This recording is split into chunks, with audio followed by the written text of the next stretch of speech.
Hey, what's up, guys? Today I'm going to be doing a quick bike check on my 2019 Intense Tracer, the Pro build. This stock comes at, I think it's $5,500, and then after taxes, depending on where you live, I'm in California, so it came out to be around $6,000. So not awful. I mean, you get, compared to other brands, you'd be paying like $8,000 and you wouldn't even be getting the Fox factory Kashima coating, suspension and stuff like that. So I think it was pretty decent deal. It doesn't have carbon wheels or anything, but I don't really care too much about that. Anyways, pretty much I'm just gonna show everything on here's, I mean, half of it's stock, half of it's not. So I'm just going to show you, I guess, from the front to back of what is on here. So the wheel set, it's the DT Swiss M1700. It's just the stock wheel set that comes on it. Sorry about the lighting, it's really bright outside. It's kind of coming through my garage door weird, but anyways, it's just a stock wheel set that comes on it. The aluminum wheel set. I think they're maybe like $500 for front and rear. So not too bad. I don't really have any issues with them. The brakes that come stock on it are the Shimano XT 4-piston. I'm not sure if they're the 8100 or the 8120s. I'm pretty sure they're 8120s. It doesn't say on the website, it just says Shimano 4-piston trail brakes. So I'm just gonna assume they're the 8120s. The more expensive ones, they're not the XTRs, they're just the XTs. But I mean, they work really good. I like them. Has the same tires that came stock on it, the Minion DHR2s, 2.4 wide front and rear. Have about 80 miles on them. The front doesn't really have any wearing on them, not too bad. The rear, you can kind of see, the center tread is getting worn out a little bit, but not too bad. Definitely gonna put a wider tire on the front, kind of for performance and kind of just because I don't like seeing how, like, it doesn't look bad on camera, but it just looks super skinny when I look down. I don't like looking at that. It's kind of not satisfying, I guess. Anyways, so the Fox 36 and the X2 factory and the transfer factory seat post all come stock on the Pro build. So I haven't really changed anything about that. I believe I'm running 80 psi in the forks and 200, and the shock. I weigh kind of around 180, kind of goes up and down. And that's what I've been running at.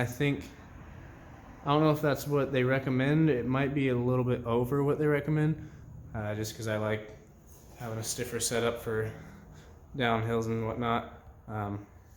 So yeah, anyways, just as a, I don't know where my brother got this, but he got it for me for Christmas. I don't think that's a real carbon fiber, but it looks cool. Does the job.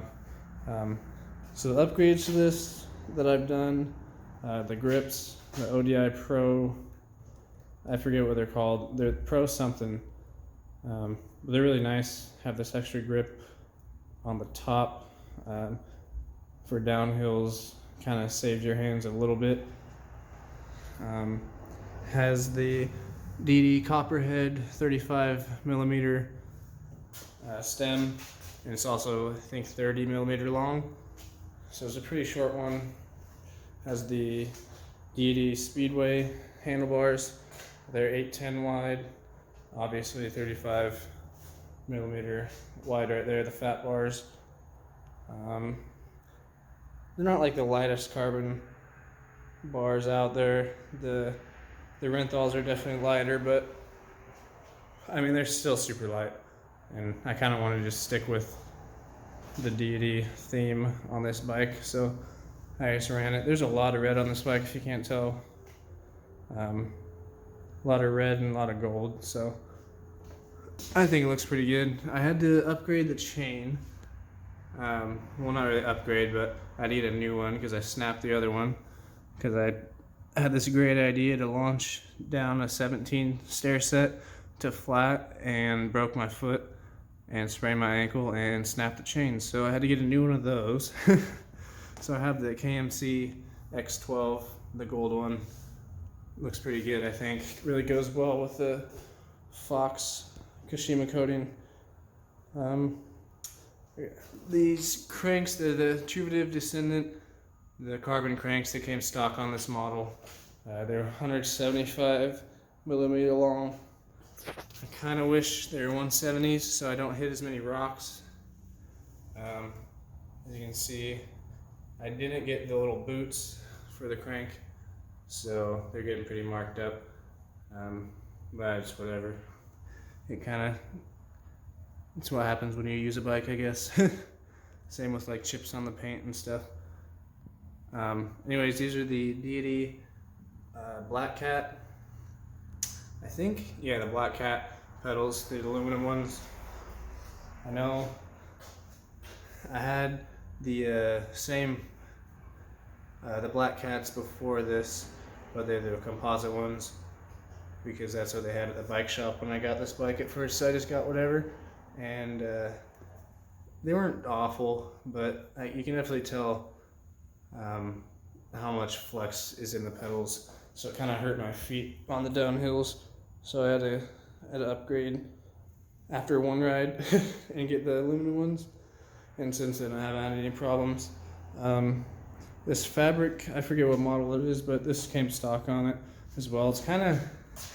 It's cool looking, it's slim, but unless you're wearing riding or the padded riding shorts, you're not going to be able to ride very, very long on it because, I mean, it's pretty solid. So after like 15 miles, your butt just is sore. You don't want to keep going anymore, especially if you're climbing. But I do like the way it looks, so I haven't changed it out so far because I do have riding shorts now. So other than that, it has the XO1 cassette and the derailleur, which comes stock on it as well.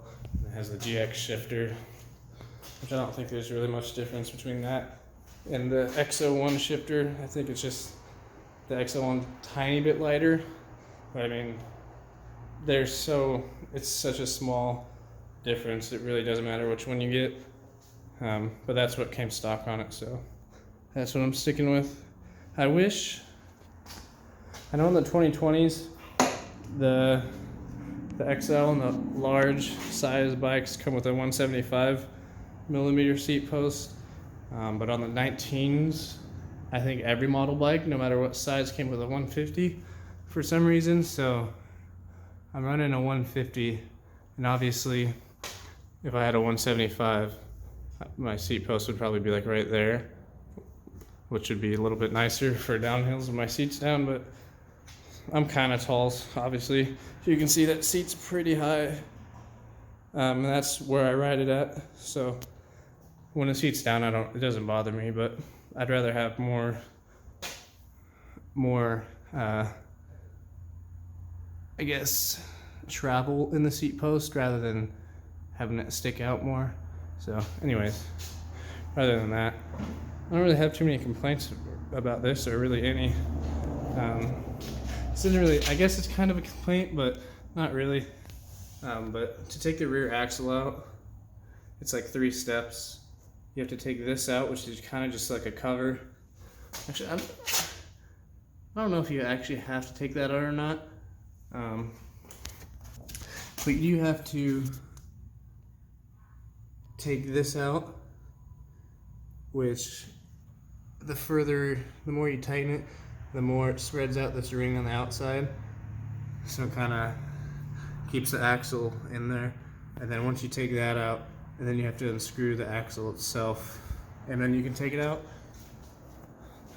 Which, I mean, I don't really have to take the tire off that often, so like I said, it's not really a complaint. It's just kind of annoying. I'd rather have like a quick release or whatever, because I know my brother's Canyon, it has like a little lever you can slide out and you can just take the axle out like that, so you don't need any tools for it. But other than that, it's pretty sick bike in my opinion. I can get pretty cindy on it.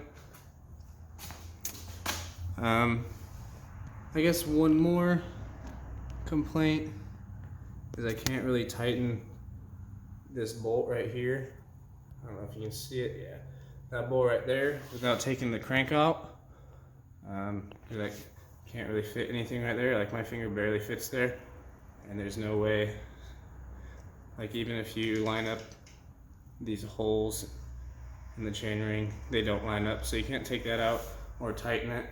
You can tighten the other side, but not that one. So I'm pretty sure it's Loctite in there, so it shouldn't come loose, but I mean, I do like tightening all my bolts and stuff every once in a while, so.